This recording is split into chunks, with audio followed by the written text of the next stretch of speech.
नमस्कार, मैं हृदय कुमार प्रीत अरगपुर चंपा से आप सबों का स्वागत करता हूं। जैसा कि हमारे बिहार के सभी शिक्षकों को स्थानांतरण नीति का इंतजार था और शिक्षा विभाग ने प्रेस रिलीज किया है, स्थानांतरण नीति अपना जारी किया है। और मैं आपको बता दूं कि स्थानांतरण नीति में बहुत कुछ है, जिसमें कुछ शिक्षकों को तो फायदा हो रहा है, कुछ शिक्षकों को विशेष फायदा नहीं हो रहा है। कुछ शिक्षकों को जो नियमित वाले शिक्षक है वे चाहे तो अपने ही विद्यालय में रह सकते हैं और पुरुष शिक्षकों को अपना अनुमंडल छोड़ना होगा। बीमारी से ग्रस्त शिक्षकों या शिक्षिकाओं को कुछ प्रेफरेंस मिल सकता है। इन सारी बातों की जानकारी आज की इस वीडियो में हम प्राप्त करेंगे। तो अगर आप मेरे चैनल पर नए हैं तो मेरे चैनल को सब्सक्राइब जरूर कर लीजिएगा और अगर ये वीडियो अंत तक आपको अच्छा लगे तो सबसे अधिक इसे अपने ग्रुप में अपने मित्रों को शेयर जरूर कीजिएगा। तो आज हम इस वीडियो में आज समझने की कोशिश करेंगे कि आखिर इस स्थानांतरण नीति में किन किन को प्रेफरेंस दिया गया है और किस आधार पर स्थानांतरण होगा। क्या वास्तव में अनुमंडल छोड़ना पड़ेगा पुरुष शिक्षकों को, क्या महिला शिक्षकों को भी अनुमंडल छोड़ना पड़ेगा, क्या पुरुष और महिला शिक्षक जो दोनों शिक्षक और शिक्षिका हैं पति पत्नी उनके संबंध में क्या है, गंभीर बीमारी के संबंध में क्या है, इन सारी बातों की जानकारी आज की वीडियो में हम प्राप्त करेंगे। तो चलिए, अगर आप मेरे चैनल पर नए हैं तो फिर मेरे चैनल को सब्सक्राइब जरूर कर लीजिएगा। अगर अंत तक ये वीडियो आपको अच्छा लगे तो इसे आप अपने मित्रों को अपने ग्रुप में जरूर शेयर कीजिएगा। चलिए शुरू करते हैं। ये जो शिक्षा विभाग जो प्रेस रिलीज जारी किया है, ये स्थानांतरण नीति, इसमें लिखा गया है, सबसे ऊपर ही पढ़ लीजिए कि यह नीति स्थानीय निकाय द्वारा नियुक्त शिक्षकों पर लागू नहीं होगा। यानी जो नियोजित रह जाएंगे, यानी जो सक्षमता परीक्षा नहीं देंगे, उत्तीर्ण नहीं होंगे, विशिष्ट नहीं बनेंगे, उनके ऊपर ये लागू नहीं होगा। अब बात दरअसल ऐसी है कि जो नियोजित हैं उनका तो स्थानांतरण नहीं होगा, लेकिन जो सक्षमता देकर के विशिष्ट बनना है, जो नियमित हैं, जो वेतनमान वाले हैं पुराने, जो बीपीएससी से जो बीपीएससी टीयर 1 टीयर 2 वाले हैं, जो सक्षमता पास करके जो विशिष्ट बनेंगे वे भी, इन सभी के ऊपर ये लागू होता है ये नियम। और आइए हम बात करते हैं। सबसे पहले 1 नंबर में है कि रुग्णता एवं दिव्यांगता के आधार पर पदस्थापन स्थानांतरण में प्राथमिकता। यानी अगर कोई शिक्षक दिव्यांग है, रुग्णता यानी किसी बीमारी से ग्रसित है, वो कौन सी बीमारी हो सकती है, जैसे बहुत सारी गंभीर बीमारियां हैं, तो उनको क्या क्या प्रेफरेंस दिया जाएगा। हालांकि मैं शॉर्टकट में मैं एक चीज़ बता दूं कि किसी भी शिक्षक को अपना जो अभी जो जहाँ पे वे पदस्थापित है, जो उनका निकाय स्तर पे जहाँ पे पदस्थापित है, वे उनको नहीं मिलेगा। यानी उनका अपना पंचायत, अपना नगर या जहाँ पे वो जिस इकाई में है जो अभी पदस्थापित है, वो नियोजन इकाई उन्हें नहीं मिलेगा। नियोजन इकाई का करने का तात्पर्य है विशिष्ट शिक्षकों के संबंध में। लेकिन वैसे शिक्षक जो हमारे नियमित शिक्षक हैं, उनको अगर चाहें तो पदस्थापन या स्थानांतरण जो नीति है, वे चाहें तो कहीं भी जा सकते हैं। चाहेंगे तो जो नियमित शिक्षक हैं वे पदस्थापन के लिए अपना आवेदन सबमिट नहीं भी करेंगे। जहाँ तक कि आवेदन सबमिट करने की बात है तो ये इस शिक्षा कोष पर आवेदन सबमिट करना है। तो आइए सबसे पहले बात कर लेते हैं। ये वीडियो लंबा हो सकता है और वीडियो को प्लीज़ स्किप मत कीजिएगा, एक एक बातों को ध्यान से सुनिएगा जरूर, क्योंकि इसमें बहुत सारे मैटर हैं जिसमें कि हमारे जो पूर्व के जो बहाल हैं, जो नियमित शिक्षक जिनको कहा जाता है, उनको बहुत सारे प्रेफरेंस मिले हुए हैं और बीपीएससी टीयर 1 टीयर 2 को भी प्रेफरेंस मिला हुआ है कि वे चाहें तो जहाँ पे अभी पदस्थापित है वहाँ पे रह सकते हैं। तो अब बात दरअसल ऐसी है कि सिर्फ सक्षमता जो दे रहे हैं विशिष्ट बनेंगे उन्हीं का ना ट्रांसफर होगा, क्योंकि अगर बीपीएस वाले नहीं चाहते हैं तो। लेकिन अगर दूसरे जिले के लोग और दूसरे जिले में पदस्थापित है, उनका ट्रांसफर हो चुका पदस्थापन हो चुका है, वे चाहे तो स्थानांतरण ले सकते हैं। तो आइए, रुग्णता और दिव्यांगता का सामान्य नाम, रुग्णता दिव्यांगता की श्रेणी, रुग्णता दिव्यांगता की से प्रभावित व्यक्ति और जहाँ स्थानांतरण किया जा सकेगा और जहां स्थानांतरण नहीं किया जा सकेगा। तो चलिए, स्थानांतरण नहीं किया जा सकेगा मैं सभी के लिए मैं बता देना चाहता हूं। पुरुष को तो अपना अनुमंडल ही नहीं मिलेगा और महिलाओं को, किसी भी महिला को या जो पुरुष शिक्षक है, चाहे गंभीर बीमारी से ही पीड़ित क्यों न हो, आप पति पत्नी क्यों न हो, आपको अपना जो गृह पंचायत है, नगर है, नहीं मिलेगा। या पति पदस्थापित है, वो भी गृह पंचायत नगर निकाय नहीं मिलेगा। या आपका जो अगर पदस्थापित पंचायत नगर को छोड़ दीजिए, आपका जो गृह है वो भी नहीं मिलेगा। तो चलिए, असाध्य रोग में कहा गया है कि जैसे कैंसर से अगर कोई पीड़ित व्यक्ति है, स्वयं है या पति पत्नी या बच्चे हैं, तो विकल्प के पंचायत में उनका नगर निकाय, प्रखंड, अनुमंडल या जिला में हो जाएगा।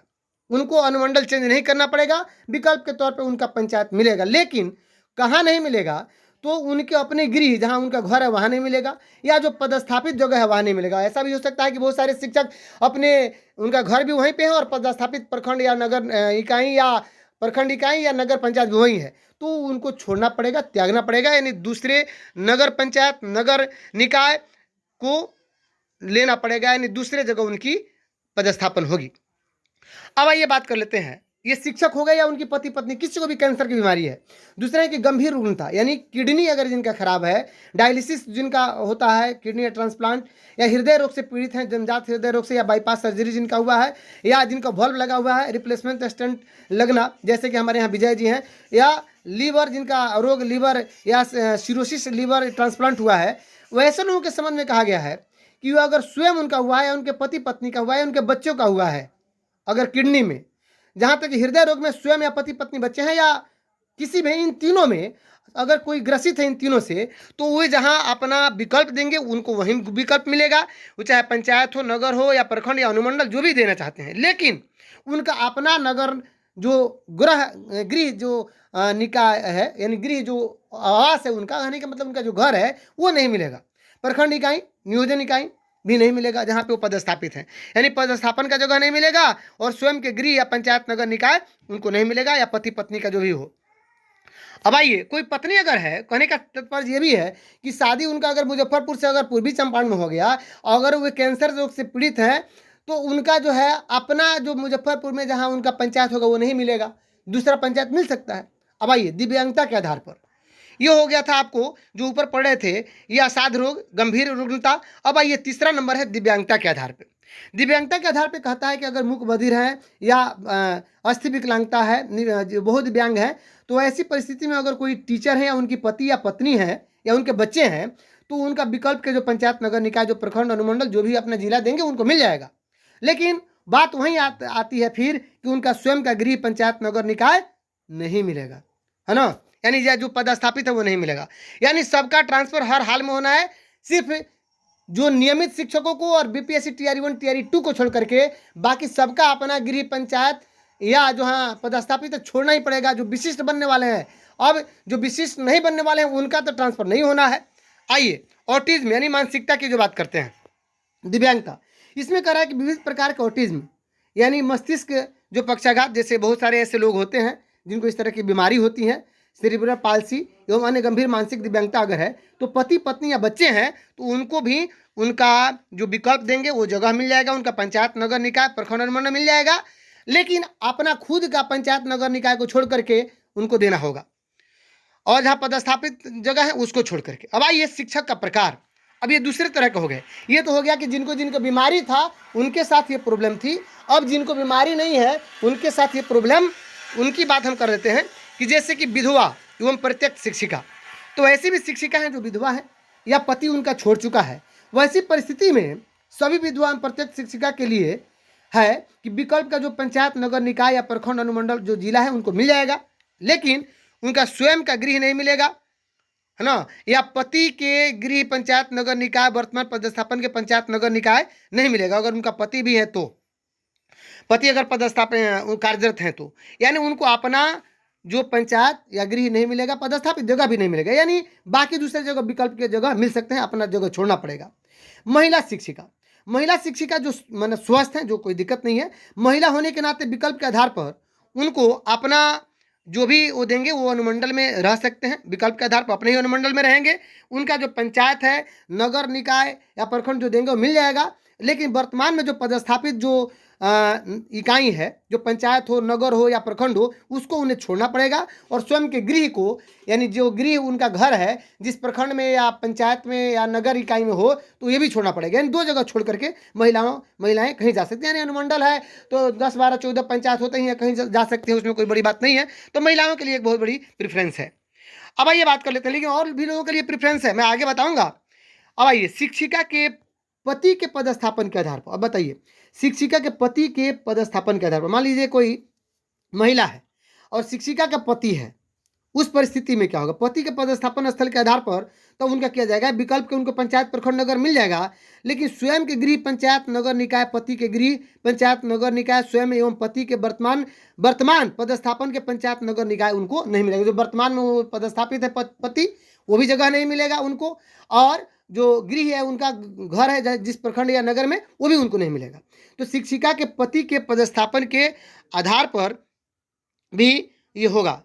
ये जो कह रहा है कि जो महिला शिक्षिका का हमने बताया था, और शिक्षिका के पति के पदस्थापन के आधार पर भी ये यहाँ पे ट्रांसफर की बात कही गई है कि पति के पदस्थापन स्थल के आधार पर उनका ट्रांसफर होगा, ये देखा जाएगा।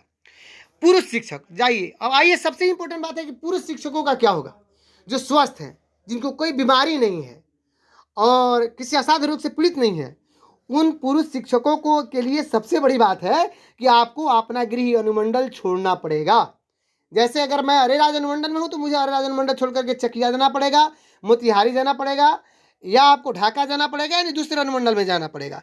यानी जिला को जो दिए गए विकल्प के आधार पर होगा। अब बात आ रही है कि ये ट्रांसफर किस मेथड से होगा, तो मैं आपको बता दूं कि ट्रांसफर सॉफ्टवेयर के माध्यम से होगा। ई शिक्षा कोष पर इसका अप्लाई करना पड़ेगा। अब आइए, इस स्थानांतरण में कुछ नीतियां बनाई गई है कि केवल सिविल सर्जन कार्यालय स्तर से निर्गत दिव्यांगता, यानी जो बीमारी की जो बात है वो सिविल सर्जन उसके लिए प्रमाण पत्र बनाएंगे, उसी आधार पर यह मान्य होगा। अब आइए, 2 नंबर में बात है कि स्थानांतरण में पदस्थापन के सामान्य सिद्धांत क्या होंगे। सिद्धांत की जो बात करते हैं तो ये जो 2 नंबर है बहुत ही महत्वपूर्ण है और 1 नंबर बहुत ही महत्वपूर्ण है। शिक्षा विभाग के अधीन, बहुत ही महत्वपूर्ण, यानी गौर से देखिएगा। अगर अभी तक मेरी बात आपको समझ में आई होगी तो मेरे चैनल को सब्सक्राइब जरूर कीजिएगा। अगर मेरे चैनल पर नए हैं तो अगर ये वीडियो आपको अच्छी लगी हो तो सबसे अधिक पहले शेयर कर दीजिएगा, फिर आप देखते रहिए। चलिए, 2 का जो 1 है बहुत ही इंपॉर्टेंट है, हमारे सभी शिक्षकों के लिए बहुत ही महत्वपूर्ण है कि शिक्षा विभाग के अधीन विभिन्न विद्यालयों में विहित वेतनमान में नियुक्त जो नियमित शिक्षक, यानी जो नियमित शिक्षक हैं, जो लालू जी के बहाल जो शिक्षक हैं, जो 97 के या उसके पहले के या बाद के, यानी जो विहित वेतनमान में जो नियुक्त हैं, वैसे शिक्षक, यानी पुराने बीपीएससी वाले शिक्षक, ख में है स्थानीय निकाय द्वारा नियुक्त, यानी जो अभी सक्षमता जो परीक्षा उत्तीर्ण होंगे। ग में है सक्षमता परीक्षा उत्तीर्ण विशिष्ट शिक्षक। अब देखिए, अभी स्थानीय निकाय द्वारा नियुक्त जो शिक्षक है उनका प्रथम चरण में उनका ट्रांसफर नहीं होगा। जो प्रथम चरण होने जा रहा है इसमें कहा गया है कि स्थानीय निकाय द्वारा नियुक्त भी शिक्षकों का हस्तांतरण होगा, लेकिन अभी नहीं होगा। प्रथम चरण में हस्तांतरण इसलिए नहीं होगा क्योंकि वे सक्षमता परीक्षा पास नहीं किए हैं, जो नियोजित बच गए हैं। सिर्फ जो सक्षमता उत्तीर्ण है, जो विशिष्ट बनेंगे, उन्हीं का होगा। और बीपीएससी से जो नियुक्त है टीआरई 1 टीआरई 2 यही शिक्षक हैं। तो कह रहा है कि सिद्धांत के बारे में कि इनका ट्रांसफर होगा, इसके अधीन ये आएंगे। लेकिन अब आइए, 2 नंबर जो इंपॉर्टेंट है, ये समझने की बात है, एक पर ही ये 2 निर्भर करता है कि कह रहा है कि उपरोक्त कंडिका 2 के अनुसार विभिन्न प्रकार के कार्यरत शिक्षकों का अनुपात समेकित रूप से जिला स्तर पर एवं यथासंभव विद्यालय स्तर पर क्रमशः 10, 30, 30 एवं 30% सुनिश्चित हो सके, इससे स्थानांतरण और पदस्थापन के समय ध्यान में रखा जाएगा। अब इसको इस ढंग से समझिए, इसमें 4 बातें हैं, 10% यानी 30%, 30% और 30%।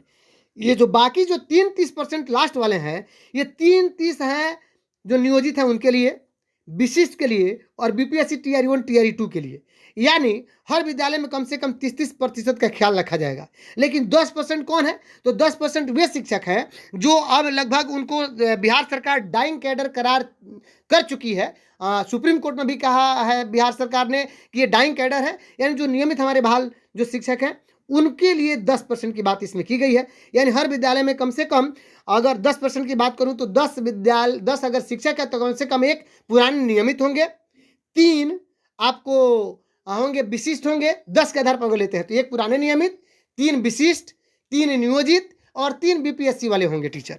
यानी 10 अगर संख्या है तो यानी इसी आधार पर उनका स्थानांतरण किया जाएगा, उनका पदस्थापन होगा।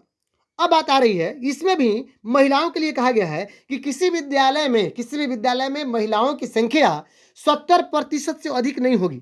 यानी मान लीजिए कि किसी विद्यालय में 10 शिक्षक हैं तो वहां पे 8 महिलाएं नहीं होंगी, अधिकतम 7 हो सकती हैं। 3 पुरुष होंगे तो 7 महिला होंगी, या 7 से कम होगी, यानी 70 रखा गया है। मतलब उसके लिए एक सीमा रखी गई है, अधिसीमा कि 70 होनी चाहिए। 3 नंबर कहता है कि शिक्षकों का पदस्थापन स्थानांतरण करने का 1 में वर्णित अधिमानता के आधार पर की जाएगी। हाँ, ये जो अधिमानता जो 1 में दी गई है, यानी सबसे पहले हमारे जो पुराने बीपीएससी वाले हैं, फिर उसके बाद निकाय वाले जो नियोजित हैं, फिर उसके बाद विशिष्ट हो, उसके बाद बीपीएससी। यानी इसमें कह रहा है कि उनकी अधिमानता के आधार पर होगी 3 नंबर। और 4 नंबर कह रहा है कि किसी विद्यालय विशेष में महिला शिक्षकों का, ये तो बता ही चुका हूं कि 70% से अधिक नहीं होगा। 5 नंबर जो बिंदु है, कंडिका 5 कह रही है कि प्रत्येक शहरी निकाय को एक इकाई मानकर स्थानांतरण की कार्रवाई की जाएगी। जैसे अरेराज पूरी इकाई मान ली जाएगी और तब स्थानांतरण की प्रक्रिया होगी। आइए, शिक्षकों को उनके सेवा काल में प्रत्येक 5 वर्ष पर स्थानांतरण अनिवार्य होगा। यानी हर हाल में अगर आपकी सेवा 25 साल बची हुई है तो कम से कम आपका 5 बार हर हाल में आपका स्थानांतरण होगा। अगर गंभीर बीमारी से असाध्य रोग यानी 5 साल पर आपका स्थानांतरण होगा। लेकिन ऐसा भी हो सकता है कि गंभीर बीमारी से असाध्य रोगों के लिए कहा गया है कि 5 वर्ष के पहले भी अगर वे आवेदन देते हैं जो दिव्यांगता या रुग्णता के आधार पर, तो उनका स्थानांतरण भी 5 वर्ष के पहले हो सकता है। अब आइए 8 नंबर जो बिंदु है वो कहता है कि कंडिका 1 के क्रमांक 1 से 4 के संबंधित शिक्षक या शिक्षाओं का स्वयं रुग्णता दिव्यांगता के ग्रसित होने पर, मान लीजिए जो पहले से ग्रसित है वो तो हो रहा है, अगर फिर कोई नया आदमी ग्रसित हो गया तो ग्रसित होने पर 5 इकाई स्वीकृत मानक बल वाले विद्यालय में, यानी कम से कम 5 अगर शिक्षक हैं वहां पे एक हमारे दिए जाएंगे। यानी गंभीर बीमारी से मान लीजिए किसी विद्यालय में 5 शिक्षक हैं और वहां अगर कोई बीमारी वाला कह रहा है कि नहीं भाई हमको वहां भेज दीजिए, किसी को बीमारी हुआ है या दिव्यांगता है, तो वहां पे एक शिक्षक का पदस्थापन किया जा सकता है। 2 अगर शिक्षक चाहे तो आप पदस्थापन नहीं होगा।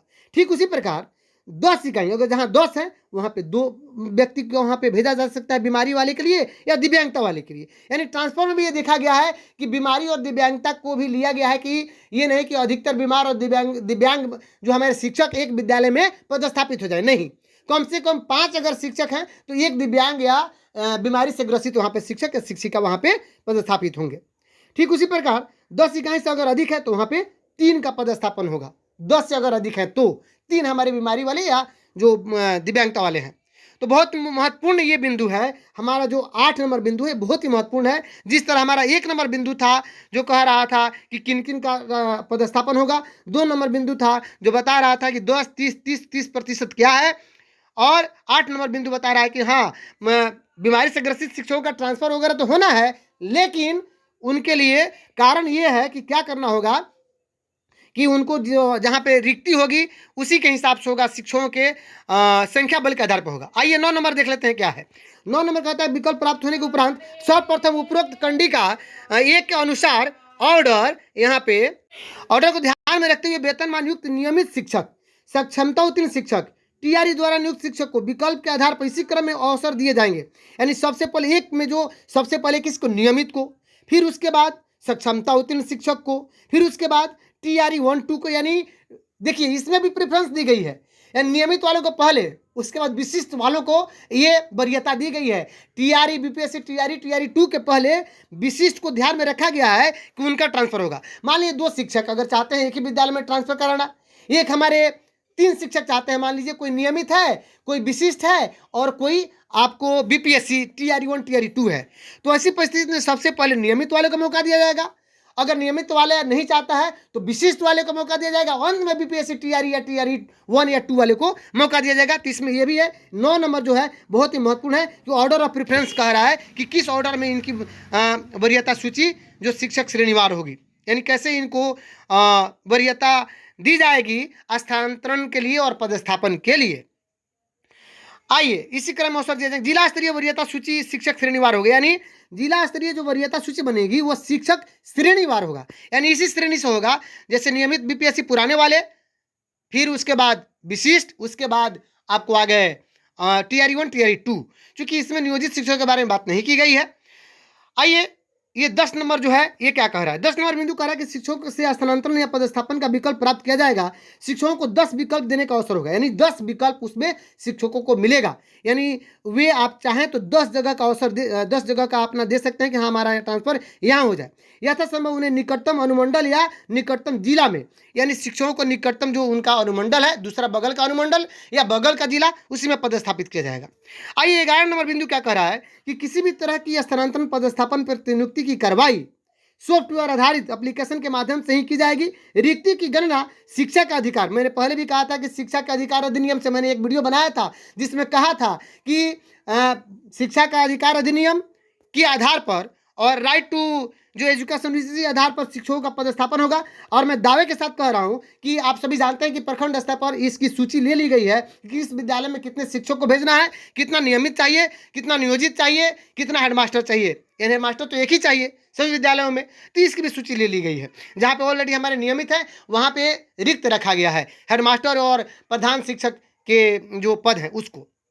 आइए 12 नंबर क्या कह रहा है, चूंकि ये वीडियो लंबा हो रहा है तो शायद आप मेरे बहुत ही महत्वपूर्ण श्रोता और दर्शक हैं। तो अगर आपको वीडियो अभी तक अच्छी लगी हो तो सबसे अधिक आप इस वीडियो को शेयर कीजिएगा, अपने ग्रुप में शेयर कीजिए, ये लेटेस्ट खबर है, अपने मित्रों को शेयर कीजिए। अगर आप मेरे चैनल पर नए हैं तो मेरे चैनल को सब्सक्राइब जरूर कर लीजिएगा। आइए 12 नंबर बिंदु देखते हैं कि 12 नंबर बिंदु कह रहा है कि प्रथम चरण में सभी प्रकार के शिक्षकों यानी स्थानीय निकाय शिक्षकों को छोड़कर, यानी प्रथम चरण में हमारे नियोजित शिक्षकों का स्थानांतरण नहीं होगा, वे अपने मूल विद्यालय में जहाँ पे वहाँ पे बने रहेंगे।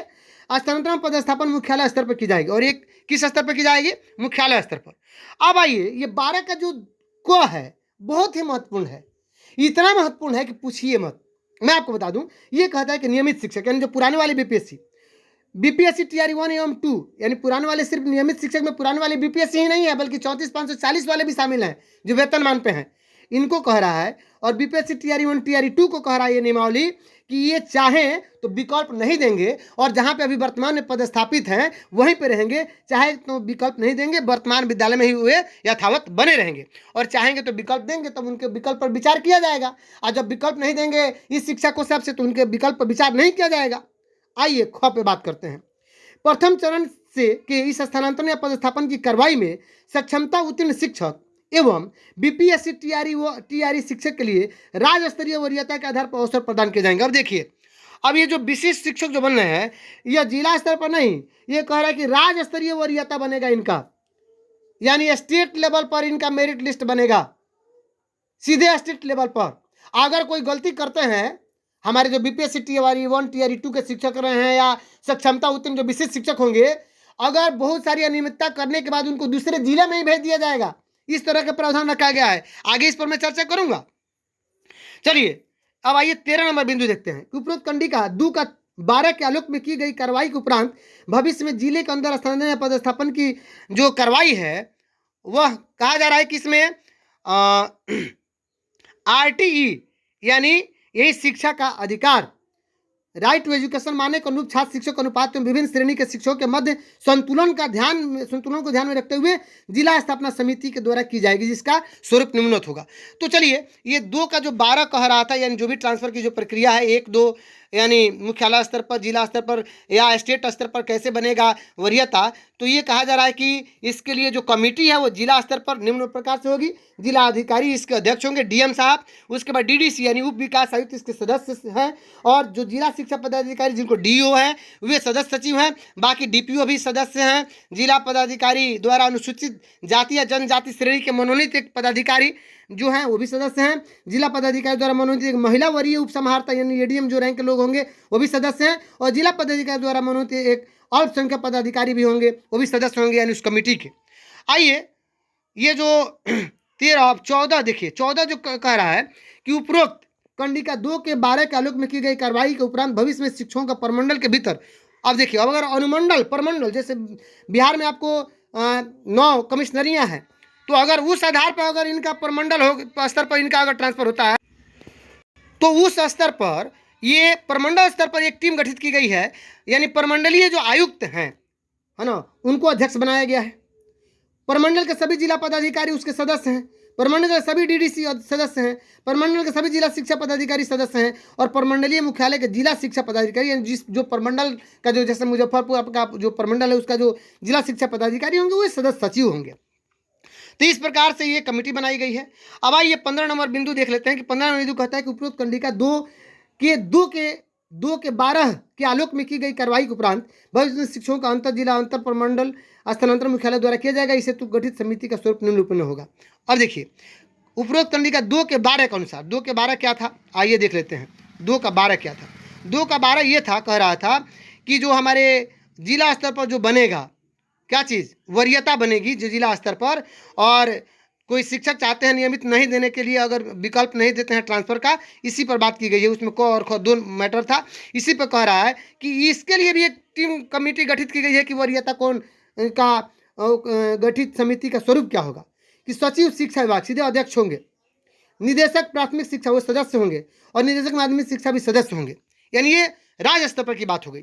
अब आइए 16 नंबर कंडिका पर हम देख लेते हैं। 16 नंबर कंडिका कहता है जिले के भीतर स्थानांतरण संबंधी किसी भी विसंगति के मामले का जिला स्थापना, देखिए जिले के भीतर अगर कोई मामला है तो जिला स्थापना समिति द्वारा निपटारा किया जाएगा, जो जिला स्थापना समिति पर बना है।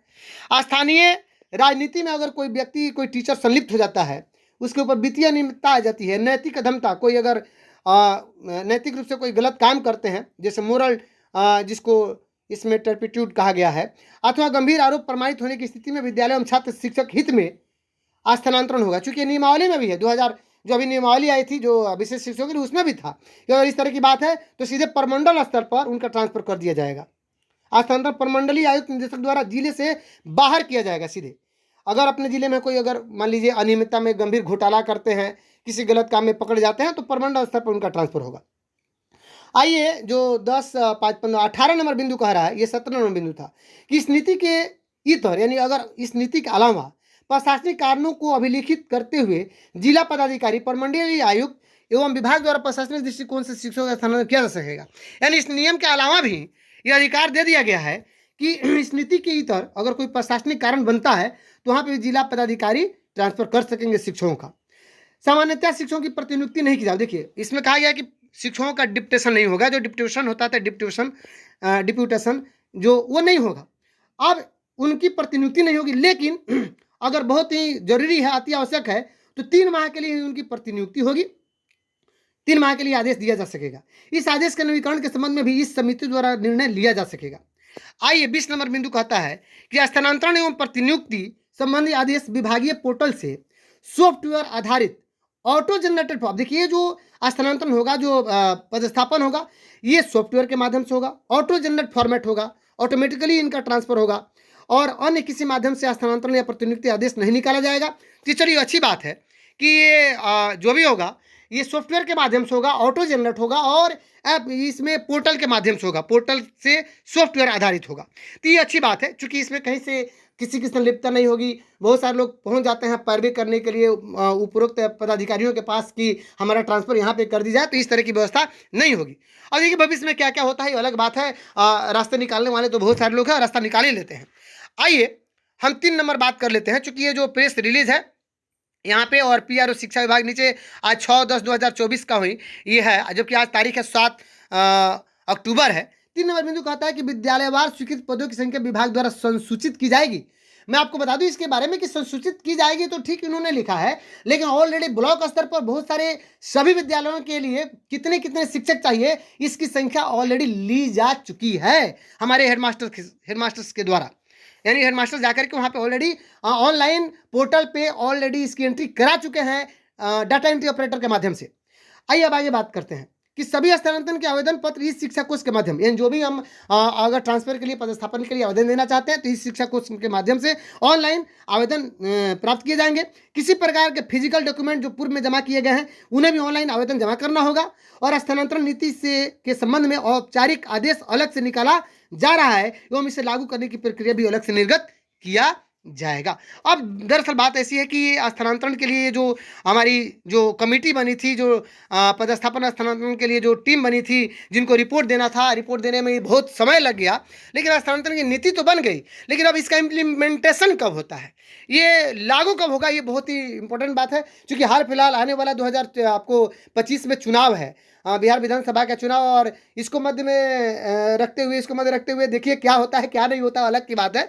लेकिन अगर अभी तक मेरी इस वीडियो पे आप बने हुए हैं, अगर ये वीडियो आपको अभी तक अच्छी लगी हो तो सबसे अधिक अपने मित्रों को शेयर कीजिए, अपने ग्रुप में शेयर कीजिए। अगर आप मेरे चैनल पर नए हैं तो फिर मेरे चैनल को सब्सक्राइब कीजिए। मिलते हैं नेक्स्ट वीडियो में, तब तक के लिए थैंक यू।